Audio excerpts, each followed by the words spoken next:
Sabe, tem computadores que a gente simplesmente esquece, né? Outros viram lenda. Mas imortal? Acho que só um.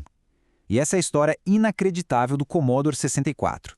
A história de como ele foi salvo não por uma empresa, mas por uma comunidade apaixonada que manteve ele vivo por décadas, na base da pura habilidade e, olha, muito amor. Beleza, para a gente entender a dimensão disso tudo, a gente precisa começar com esse número aqui, 17 milhões. É muita, mas muita coisa. Numa época em que computador era quase ficção científica para a maioria das pessoas, o 64 vendeu mais do que qualquer outro modelo na história. Não era só um produto, sabe? Foi um verdadeiro fenômeno cultural. E essa comparação aqui, olha, ela acerta em cheio. Comparar o 64 com o Ford Modelo T é perfeito, porque assim como o carro que botou todo mundo para dirigir, o Commodore 64 não foi feito para especialista. A ideia era ele ficar ali, na sala, ligado na TV da família. Foi ele que tornou a computação algo possível e mais desejável para milhões de lares pela primeira vez. Tá, mas qual era o segredo? O que ele tinha de tão especial? Em 1982, ele simplesmente achou o ponto perfeito. Era potente o bastante para rodar jogos e programas criativos incríveis, mas o preço cabia no bolso de uma família comum. Para uma geração inteira de crianças e jovens, o 64 foi a primeira janela para o universo digital. E a estratégia por trás disso foi simplesmente genial. Pensa só, não precisava ir numa loja de eletrônicos toda chique para comprar um. Ele estava lá, na loja de departamento, do lado das televisões e dos videocassetes. E o pulo do gato, a Commodore fazia os próprios chips, então o custo ficava lá embaixo. Soma isso a uma biblioteca de mais de 10 mil softwares, tinha coisa para todo mundo. Era uma máquina feita para fazer parte da vida das pessoas de verdade. Agora, tecnicamente, o que fazia ele ser tão diferente? Bom, enquanto os concorrentes faziam uns bips e blips bem simples, o 64 tinha um chip de som SID. Cara, aquilo era outro nível. Criava músicas, trilhas sonoras complexas. Junta isso com o chip gráfico que entregava cores vibrantes, animação fluida, ele não era só um computador, era uma verdadeira tela em branco para a criatividade. E foi exatamente esse controle, esse poder sobre som e imagem, que foi a grande virada de chave. Não era só para jogar, entende? De repente, uma nova geração de criadores tinha nas mãos as ferramentas para ir muito além do que qualquer um imaginava ser possível num computador caseiro.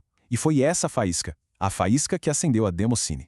E falando em faísca, isso nos leva direto para a Demoscene. Pensa assim, se o Commodore 64 era o instrumento, a Demoscene era a orquestra. E não uma orquestra qualquer, uma orquestra de virtuosos que levavam essa máquina a lugares que nem os próprios engenheiros que a criaram poderiam sonhar.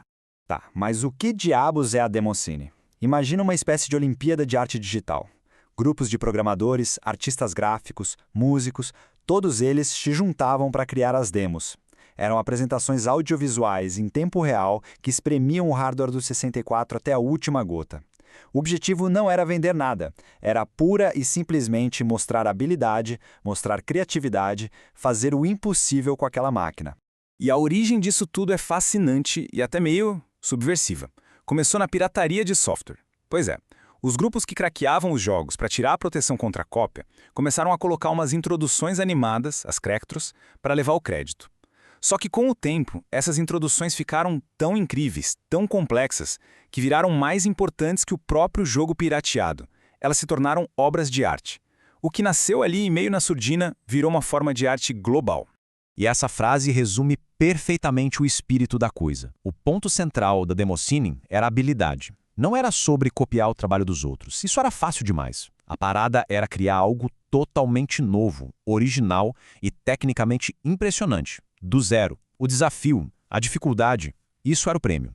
E o impacto disso a gente sente até hoje. A Demoscene virou um campo de treinamento não oficial da indústria de games. Sabe a Remedy Entertainment? Os caras que fizeram Max Payne, Alan Wake, muitos dos fundadores vieram da Demoscene. Técnicas super avançadas, tipo geração procedural de conteúdo, que é a base de jogos como No Man's Sky e inspirou o Spore, nasceram ali. Foi um verdadeiro celeiro de talentos e de inovação que, literalmente, moldou os jogos que a gente joga hoje.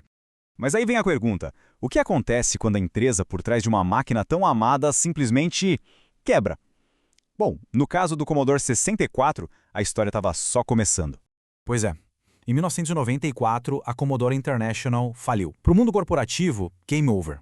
fim da linha. Mas para a comunidade que cresceu com aquele computador, que amava aquela máquina, era só o começo de uma nova fase. Eles se tornaram os guardiões da chama. E não era só saudosismo, sabe? Era uma coisa muito mais profunda.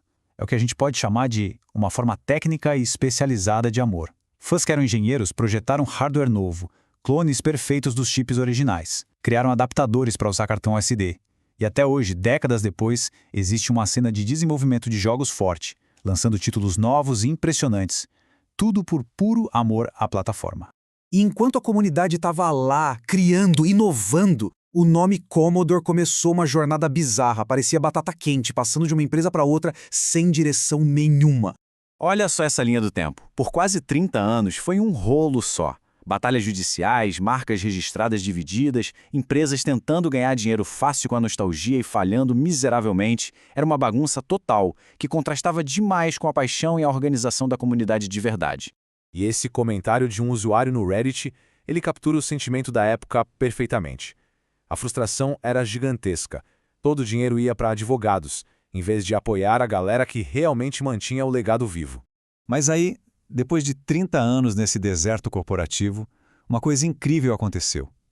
A marca finalmente voltou para casa.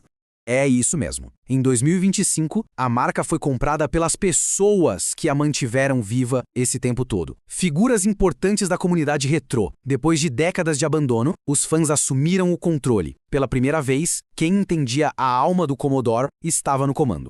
E eles chegaram com um plano muito claro, uma estratégia chamada retrofuturismo. A ideia é bem inteligente, usar o poder da nostalgia para financiar o futuro. Ou seja, honrar o passado com produtos que os fãs amam e usar o sucesso disso para poder inovar e criar coisas novas. E o primeiro produto deles, o CC4 Ultimate, mostra exatamente isso. Dá uma olhada na tabela. Tem as conveniências modernas, claro, como saída HDMI e Wi-Fi, mas a essência, a experiência original, está toda ali. Numa era em que a gente é bombardeado por notificações o tempo todo, ele oferece algo raro, um retorno à computação focada, sem distrações. Uma coisa que a gente meio que perdeu, né? Mas olha, a maior mudança não está no hardware, está na filosofia. Aquele modelo antigo de processar os próprios fãs, de cobrar taxas de licenciamento absurdas, acabou. O novo modelo é sobre abraçar comunidade, apoiar projetos de código aberto e dar força para quem manteve esse sonho vivo por todos esses anos. E a prova disso é essa taxa de licenciamento que eles batizaram de Commodore 6.4. Uma taxa de 6,4%. Simples assim, para qualquer um que queira criar produtos oficiais. É uma atitude que foi feita para encorajar a criatividade, não para matar ela. É um convite para uma nova geração de criadores. E tudo isso nos deixa com uma pergunta bem poderosa. No mundo onde a nossa cultura é cada vez mais digital e muitas vezes passageira, será que a história do Commodore 64 não nos mostra um caminho? Essa jornada toda de um produto que virou lenda, que foi sustentado pelo amor e que hoje pertence à própria comunidade, será que ela não pode nos ensinar um jeito melhor de cuidar dos legados digitais que a gente tanto ama? E quem sabe até inspirar novas leis, novas formas de pensar sobre propriedade intelectual e herança cultural na era digital?